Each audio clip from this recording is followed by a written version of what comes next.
Hello and welcome back to the Warwick F1 show. This season has started. We're reviewing and looking at the Bahrain Grand Prix, and I know it's 2024, but it very much looked a bit like 2023 Part 2. Max Verstappen taking a Grand Slam victory, the first Grand Slam at the first race of the season since 2004, and looking as dominant and imperious as ever in the race. Behind him, a number of cars having a few issues. Mercedes with overheating, the Ferraris brakes costing them about half a second a lap as well. But the battle behind Red Bull, and maybe including Perez, looking like it will be shaping up to be a good one for the first few races. Behind that, RB, tension already on the horizon between Tsunoda and Ricciardo, and we'll discuss everything that happened during and after the race. And then Alpine as well, very much in a bit of trouble. We spoke about it last week. I was on the optimistic side that they would be good, but it hasn't turned out to be the case. As ever, I'm joined by Will, and I mean, we always start with rating the races out of 10, so what would you give that? I'd give it like a 7. It was a good season opener, not the best we've had, but there was good fights between the midfield. It was, you kind of didn't, there was some back and forth, there was a 10 lap period where it was 4 cars fighting over second. It was fun to watch. Yeah, and for the first time, and newly elected to the Warwick F1 Society exec, we're joined by Callum, replacing Chinmay for the day, who unfortunately cannot be with us. I mean, Callum, what did you think of the race? Yeah, I thought it was right in terms of rating. I'd say probably similar to about 6 out of 10. It was obviously Verstappen out in front as we all predicted, but as I said, there were some good battles in the midfield, but maybe not as much of a change up from last year as maybe we expected. But as I said, a few overtakes here and there, not as many as retirements as maybe expected. But yeah, I thought it was not too bad for a season opener. Yeah, again, the first time there's been no retirements at an opening race of the season, which, I mean, scuppered your predictions, Will, but we'll be discussing that later on. I'd probably give it a 6 as well. It wasn't the most interesting, but I think there were a number of kind of circumstances that meant what competition there could have been was kind of infringed on a little bit, and I think it offers kind of opportunity. There are visions of There's some hope. Yeah, there's some hope, and as ever, we will do it. We'll look at the race through the winners and spinners, and I think fair to say the first winner, probably Max Verstappen, won as the expected. race. Yeah, and I mean, can kind of do any better than he did? No, it's kind of another, I didn't have to do anything. I think Martin Brundle said after the race, it doesn't even look like he broke into a sweat. Yeah. Which in Bahrain is slightly concerning. It's ominous, and it's slightly concerning for the sport, but Yeah. I think it just shows what a good driver he is. We've said this many times, but Perez is no mug. He can drive a car well. Yeah. He deserved that seat when he got it initially. Yeah, there's a reason he's in that seat. Exactly. And so for him to be 22 seconds ahead of his teammate, and yes, Perez started 5th, but there was a time when it was 3 seconds, and Verstappen wasn't exactly pushing, but the second he lost the fastest lap, it was 5 laps later he regained it, and there was no tyre issues or anything. It was just I think from what I've read, Red Bull were kind of confident about Bahrain. I think the gap is big. I think there are qualifiers in terms of a number of the cars behind him did have issues, Ferraris, the Mercedes as well. And I mean, in qualifying looked fairly close. Verstappen, I think, was eventually 2 tenths up, but I think that has to kind of be taken into account that right at the start of his lap, he got a brilliant tow from Piastri that kind of took him away. But it is looking ominous. But I think this looks bad, but I don't think it maybe kind of is as bad as it potentially could be. I mean, in regards to the qualifying pace, yes, I'd say obviously Verstappen got pole as expected, but actually Leclerc's Q2 time was actually faster than Verstappen's pole lap. So there's obviously is some pace in that Ferrari car, but then I'd suppose that if you take into account the factors in the race, obviously race pace is different from qualifying pace, and then the experience of how to control and manage a race, you're always going to, at the moment at least, favour Red Bull from their experience and over the past few seasons. Yeah, I think it's the big change from my opinion from this year to last year is the difference in race pace of Ferrari. They looked more similar to their quali pace. Maybe not quite the same speed, but you never really are. But they looked kind of more consistent. Yeah. The drivers felt relatively happy after. Like, they felt like they could. Well, Leclerc less so, but like Sainz was like, the car was nice. It was good to drive. Like he could see that there was a future with that car, like doing well. Whereas Mercedes was the opposite. It was like, yeah, we're gonna set, especially Lewis, like, yeah, we're gonna set our car up for the race, and then it didn't really even have like, yeah, he was closing on Norris at the end, but I think it just wasn't ideal.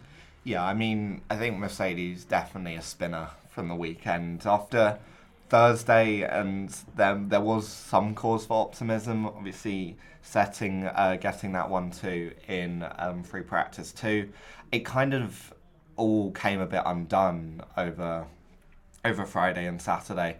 I mean, George Russell did put in a good performance. Was running up in second at one point before he dropped back with the overheating. But yeah, I mean, Lewis kind of never really went anywhere, going from 9th to 7th. And actually, there's one thing I want to mention quickly, how close, I mean, qualifying is now, that between 2nd and 9th was two tenths. Yeah. And realistically, if Verstappen hadn't maybe had that toe at the start, he would have been a bit closer. So you're looking at 3 tenths covering almost the top 10. So one mistake in quali these days is one good lap could put you 2nd, and one mistake could put you 9th and totally kind of decide your race. I mean, yeah, I think it's definitely a lot closer, and I think Ferrari, looking at the data, might be happy with their race pace compared to last year, but I still think that when it comes to Red Bull, I'd say, they have that experience, and there's still a lot that they need to do, because obviously last season Verstappen just completely dominated, and so closing the gap is still going to mean that Red Bull are going to win the majority of races. So it's a step in the right direction, and obviously with Hamilton coming in next year, he'll possibly give a bit more knowledge to that team that can push them forward even further. But I think for this season, it's still very much Red Bull for the large majority of races. Yeah, I think we might see what we saw towards the end of the last season, where you have those track-specific, not cars, but battles almost. Like, there'll be some tracks like Vegas we saw last year where that Ferrari was really dominant, looked really good, and the Mercedes were a little bit off it. I think we could get to Jeddah next week, a circuit, hot, really enclosed. Mercedes might really struggle with their heating, whereas, and even Red Bull could. We don't know. But all the Mercedes cars had issues with it. I think what Williams did. Like, and there was a point Alex Albon's steering wheel was actually telling him just to, like, cool his car off. Whereas I think the Ferraris will probably do a little bit better. But the straight line speed was interesting. Like, the Ferrari seemed to be down it more so than it had been in previous years, in my opinion. Then I saw Mercedes were down on straight line speed kind of at one point. I think what is almost the main takeaway from this race is that it's still kind of really up in the air over what the actual shuffling of the pack is. Like, Verstappen is clearly probably first, but behind him you've got a solid, I'd say, 5 and maybe even 6 or 7 cars who very much on their day could be in second place, but then when they're off their day they could easily be in the lower half of the top 10. And I mean, Mercedes had those overheating issues. Leclerc had his brake issues. I think each of those seemingly costing the car they were affecting about half a second a lap. And then, I mean, you saw Perez and Sainz eventually got on the podium, but behind them there wasn't too much of a gap to Leclerc. I guess especially if you account for those issues that he kind of faced, and then did manage to seemingly sort out about halfway through the race, but still likely were managing the issues, preventing them from getting any worse. So I think Sainz definitely, of the Ferraris, definitely more of a winner there. Yeah, for sure. I think as well, like we've said, Sainz he had a great drive considering the week, like not necessarily the weekend, but like the season he's had. Yeah. So far, like coming in, not knowing where he's driving, what he's doing next year. Yeah. And to go out and put like a drive in like that is quite good. I think we talk about Leclerc's pace. I think it would have been interesting to see what he could have done, like whether he could have challenged Perez or how much that Red Bull was holding off is kind of concerning. But I think we're going to have a really good fight for second in both the constructors and even the drivers' title as well. Yeah, I think definitely the constructors, like Verstappen's points will pull Red Bull away from any competition in the constructors. But no, there's Perez wasn't too far ahead of, he was only three odd seconds ahead of Sainz, and you'd imagine Ferrari might have told him to again manage issues so they don't potentially crop up on your car. So it looks close, but you don't know where anyone is at the moment, because there are a lot of teams and a lot of drivers who were managing issues very early on, and it kind of, I guess maybe that's why the race was a bit more boring. It's because they kind of had more to lose, because you have to manage these issues, so almost like you stick with what you've got rather than risking it all. And as well, I think as well is something else to bear in mind is that the teams have been testing on this track for a solid 3 days. A bit like what happened when we used to test back in Barcelona. Yeah. It was you think that maybe because they have so much data, they know exactly what to expect from all the different types of conditions, and so maybe when we go to other tracks, you might see that order switch up a little bit more. I think as well, if you're Ferrari, you look back to the end of last year when you lost to Mercedes by 4 points in the constructors, and you think back to that Bahrain issue, and it was like, oh, if we kind of maybe managed that, we could have picked up those 4 points, and it's okay. Then what? It's kind of maybe not necessarily the most fun thing, but it's long game at the end of it's a 24 race calendar now. Yeah. So I mean, of the kind of top runners, you're looking at Verstappen, probably a winner. I mean, Sainz definitely. Leclerc, I wouldn't probably put in either because it's kind of his issues. He had a good quality. Hamilton, I wouldn't put in either, but maybe leaning perhaps a bit more towards winner. I'd say Russell. Russell had a good weekend. I think he just did the best he could. I think Checo's another one a bit like that. I think if you look at even the top 10, they all kind of just did their job. I'd argue Lance Stroll was a winner. I thought he had a really good recovery drive from that first lap spin. Yeah, I think that is the thing. It's like no one was bad. Yeah, no one kind of underperformed where they should have done in the top 10, where everyone was kind of where they should have been for that race. No one overdrove their car as well. There was no silly mistake from Leclerc to send it into the barriers or... It was just like a classic chapter 1. It's kind of like introduction. Just introduction. Everyone's kind of settling. The first book in the series kind of thing. Yeah. I guess it's maybe now looking towards the back of the grid where you see a bit more. And I mean, we'll start with the very back of the grid, at least in qualifying. And that was Alpine, who the signs were bad, but I don't think anyone kind of expected them to be this bad already. And especially I think after the news that's come out as well, you can clearly tell that there's problems there with a lot of their senior staff resigning, and there's clearly some underlying major issue there with their car that isn't easily going to be fixed in one race. And obviously teams will bring upgrades to every races throughout the season, but they're going to have to, especially in the performance of their car, they're going to have to just play it out for the next few races and understand that that's where their car is, unfortunately. Yeah. They made Haas look like a well-organised team, which is saying something. Yeah, I mean, they finished 17th and 18th, only ahead of Logan Sargent, who had a minute stopping. Yeah, on the side. How there wasn't a VSC for that, I don't know. It's all right, Will. I know you wanted one.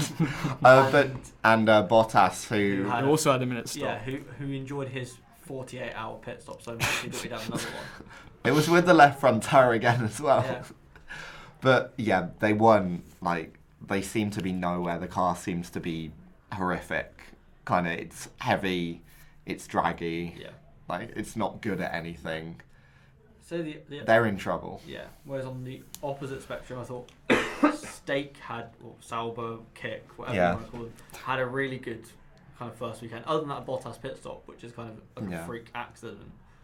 Zhou Guanyu was, I think, 11th. 11th, yeah. Bottas was running really well before, so I think it was 13th or something like that. It was progress from what they were. Yeah. And probably kind of where people thought they'd be, but they had like a good performance. It was reliable. It looked relatively quick. There's certainly potential in the car to obtain some points over the next few races. I think the main problem, though, with getting points is that you've really got a split in the grid at the moment where it's 5 teams should be getting those points, and almost like the bottom 5 teams are really going to have to struggle for them. You're going to need like some reliability. Like 1 or 2 could end up making a difference. I mean, Stake looked good. They would, I think, kind of where they expected to be. Yeah. Everyone was where I think they were ahead of RB, was a bit of a surprise. Yeah, I think RB, or may as well move on to RB now. If Stake were a winner, I guess RB probably more on the spinner side, especially with all the drama that ended up taking place. So, well, what happened? Like, what was all going on? Well, there was Daniel Ricciardo had caught up to his teammate, who had also caught up to Kevin Magnussen, and was told to let his teammate by, kind of harshly, considering he'd just got up to Kevin Magnussen as well. And so there was a bit of discourse, and that Yuki kind of didn't really want to, and then ended up moving aside, letting Danny Rick pass, but kind of a lap later than he should have, which caused the tensions a bit anyway. They then... Ricardo didn't get past anyone, because Magnussen drove actually a pretty good race by his standards, and even caught a show at the end. And then they never even bothered switching the places back or anything.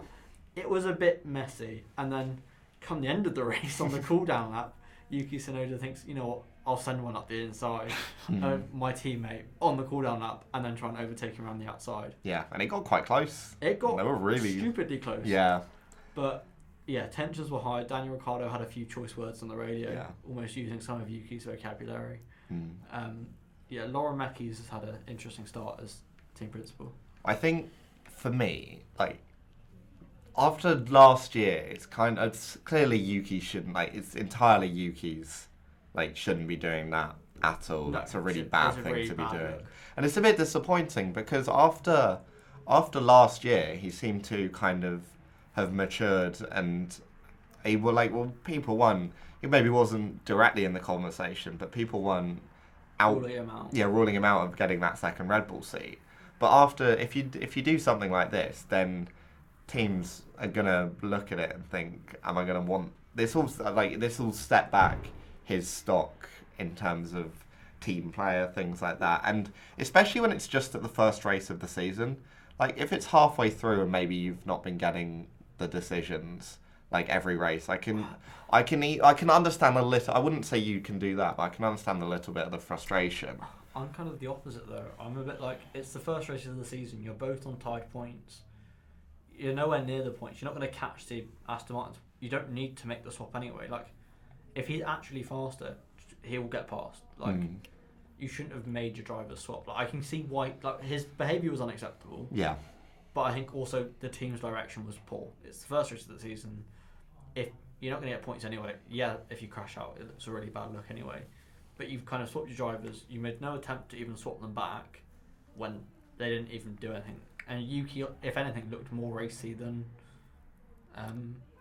Danny Rick did. Yeah. I think that was the problem, that they didn't make any sort of agreement to swap them back after, they should have specified that to Yuki before they swapped them round, because Ricciardo was on the softer tyres, and so maybe if he had been able to clear Tsunoda, alright, maybe they should have given Tsunoda a bit more time to overtake Magnussen before they swapped them round. But it was the end of the race was approaching, and you want to try and get as many points as possible. Alright, they were in 13th, so you have to clear quite a lot of cars, but they should have definitely made some kind of agreement to swap them round. And I think, yes, you could argue that Tsunoda maybe should have acted more maturely. Obviously, he's been at the team for longer, so he has got to start taking maybe more of a bit of a leadership role. But I think all in all, I think it was, as you say, very poorly handled by the people behind the scenes at the team. Yeah, and they'll want to try and avoid that in the future, especially, I mean, first race of the season, you can't be having these sorts of disagreements so early on, and especially, as we were saying, if there's 5 teams kind of up the front that are probably going to take the lion's share of the points at most races, it's going to get to a point where 1 or 2 points may be the difference between an RB, between a Sauber, between even a Haas or a Williams. Like, not an Alpine. Not an Alpine. But they can't afford to have these issues when those opportunities are on the table. And I imagine that over the last few days there's been a lot of talking behind the scenes between Tsunoda and Ricciardo and the team to make sure this kind of thing doesn't happen again, and to make, I guess, help the drivers understand what their expectations of them are. Yeah. So, I mean, finally, Williams kind of had a bit of an anonymous race. There's really not much to talk about for them. Alfa Romeo. Yeah. They were just there. They didn't really offer anything. Yeah. Sargent went off. Was it I don't know was it what his? was. If he sat there for a minute, I think that's a Something car. electrical, Yeah, that's a probably. car related issue. Yeah, I don't think he just went and parked up on the side of the road. Yeah, and Albon. Albon kind of ran a bit anonymously, but I'd say probably not the standout, but the most team positive that, weekend. yeah, for Haas, Yeah. who it was didn't great. like Hulkenberg got into Q3, like Same as he did last. such a quality merchant, like- and I love him. But like his tyres, I think he had a first half accident. I think. Yeah, he collided with Stroll Yeah, right at the which start. kind of scuppered his race, Mm, leading to 1 3-stop strategy. almost. And then I think it was 3 stops, but and then K-Mag, who we've spoken about, was 12th. Yeah. Really strong drive for him, considering Yeah. kind of some of the performances he put in last year that kind of weren't up to standards. But Yeah, I mean, for all the Haas team principal was saying, "Oh, we're going to be at the back of the grid. We're going to be last," and they've come in, and they're not as they're nowhere near as bad as Alpine. they were better than RB. Yeah, they were competing. You've kind of got that. You've got that top 5. Then it kind of feels like at the moment. This is very early to be making these predictions, but you've It's got just everyone else and then Alpine. Yeah, I mean, you've got RB, Sauber, Williams. Haas. I think Williams maybe a bit lower. Yeah, maybe. And then Alpine, I don't know, 10 feet down. Yeah. Do you think though that Haas maybe looked a bit better because of the drama that was going on with Alpine, and maybe also with RB as well? Maybe because if they've maybe taken a step back over the winter break, does that mean that it emphasises how positive Haas's start to the season has been, and maybe because of compared to how they usually start, which is last? It's I wouldn't say that as such. I'd say RB haven't necessarily gone backwards. I think it's more that there were expectations put on them based on testing. Yeah. Which is probably why they're a bit disappointing. Alpine is just bad. Like the car is just wide and heavy and slow and Bad. just not it. And like the team management wasn't great. Like Gasly's outlap was it went on forever. It's just, I think it was a positive weekend regardless. Like it was good reliability. They had no issues. Even their testing was positive. I think the pace, maybe their engine helped them a little bit hold off maybe the RB, and being behind Guan Yu Zhou helped, and the RB drivers fighting each other probably didn't hurt them. But I still think it's a positive. Yeah, I mean, for what they were coming into the season expecting to be last, and then they've run. Well, Hulkenberg got into Q3 and could have probably finished better had he not had his collision at the start. Yeah. Magnussen came from a lower qualifying position, but ended up 12th and realistically just behind, fairly close to 11. Zhou, I think.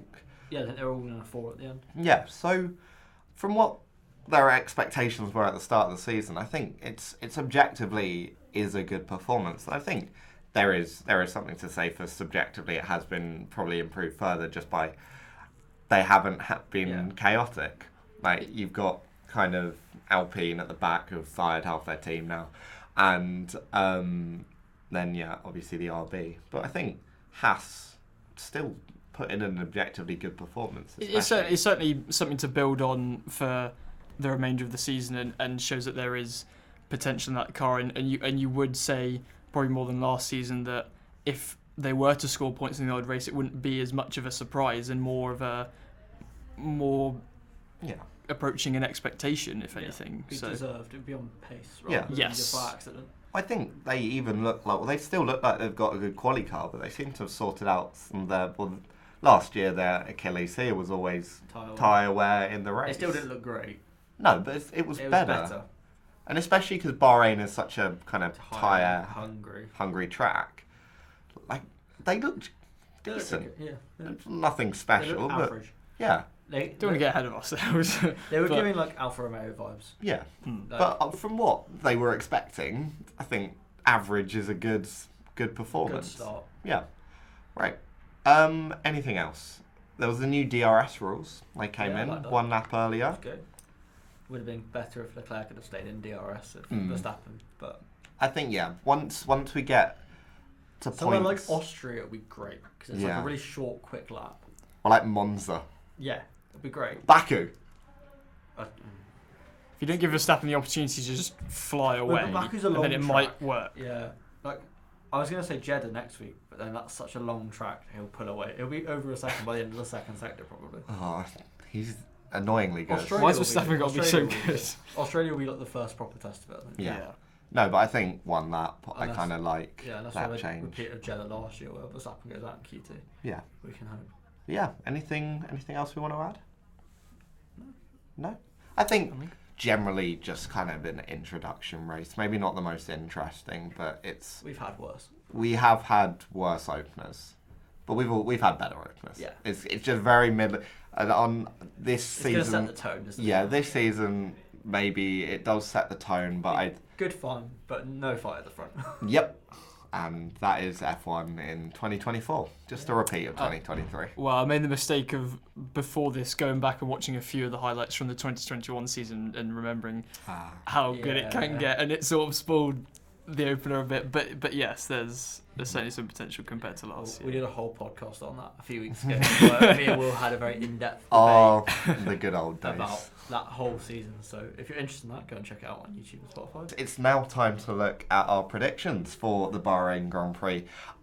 Starting with a whole new format, Will obviously getting involved for the first time, and he, well, spoiler alert, he is now winning. Yeah. But yeah, so we will, the new format now, Snake for first, so we all have to pick a different first place, but then everyone gets everyone can pick the rest of their top 5. So I can read out the results and we can see how many points. So Chime, who unfortunately isn't here, he went for his top 5: Leclerc, Verstappen, Perez, Hamilton, Alonso. So that is 3 points. 1 for Leclerc, 1 for Verstappen, and 1 the for... disclaimer that Chime didn't pick first and not pick Verstappen. Chime was second. Yeah, Chime was second. Yeah, I probably should have said that. He's not ignored Verstappen unlike last season. We're never going to let him get over that. 0 points is embarrassing, and you had the first pick. Yeah. And then his 1, 2, and 3, 6 teams in Q3, so he got that one. At least 2 drivers do 3 pit stops. Only Hulkenberg did that. I believe so, yeah. And then 4 Red Bull cars in the points, so there were only the 2 Red Bulls, obviously. Yeah. So, Will, do you want me to read out yours, or do you want to? Yeah, I'll do mine. So I had Verstappen first. I was lucky enough to go first for this first race of the season. Leclerc second, Sainz third, Perez fourth, and Hamilton fifth. So that's 8 points. So I had Verstappen and Sainz in the correct place. Did you put Sainz third? I did. Ooh. I had faith in my Ferrari team. I had Leclerc second, but he was fourth, so that's 1 point, and Perez fourth, who was second. That's decent. 1 point, so that's 8. And then I had Hamilton fifth, so that was nothing. Yeah. I was kind of hoping he got past Russell and Norris at the end to give me like that extra 3. And then I had for my 1 point, I had that there'll be a VSC or a safety car in the race, which I thought, that's definitely going to happen in Bahrain. Happens every year. There's always a DNF. No, nothing. 0 DNF. We had 1 yellow flag, and it was Logan Sargent parking it up. I then had 4 more DNFs. There were none. 0. Yep. And then a DNF before turn 4, which we almost had Lance Stroll actually been collected properly. Yeah, you went quite DNF heavy. I did. And they didn't pan out in the end. So that is 8 points for you, Will. Then I went for I was the 3rd pick. Yeah. So at this point, not Ever the much left. optimist. Ever the optimist. I went for Lewis Hamilton first. Then Verstappen, Leclerc, Norris, and Alonso. So 2 points from the top 5. It's going to be specified that you were 3rd before picking Hamilton I've first. got Yeah, at least you look like Leclerc. Yeah, I mean, I had to go for. I thought Leclerc. But no Perez. Yeah, I didn't. Faith. Then I went 3 different teams on the podium. Didn't pan out. I did get a 2-point prediction. So Verstappen, 20+ second lead. He was 22 point something. Yeah. I think like 7 or something. Something like that. And then I went 7+ teams in the top 10. There are only, the minimum 5. amount 5. So yeah, Will, you are taken, or you've taken an early lead. 8-4. Indeed. Yeah. Yeah. So Good start. that has brought us to the end of our Bahrain review. We'll be uploading other episodes throughout the rest of the week, looking towards Saudi Arabia, and then obviously the news that has happened in F1, because there's quite a lot of it, and it's all quite dramatic. But yeah, so make sure to look out for those. But yeah, thank you for listening.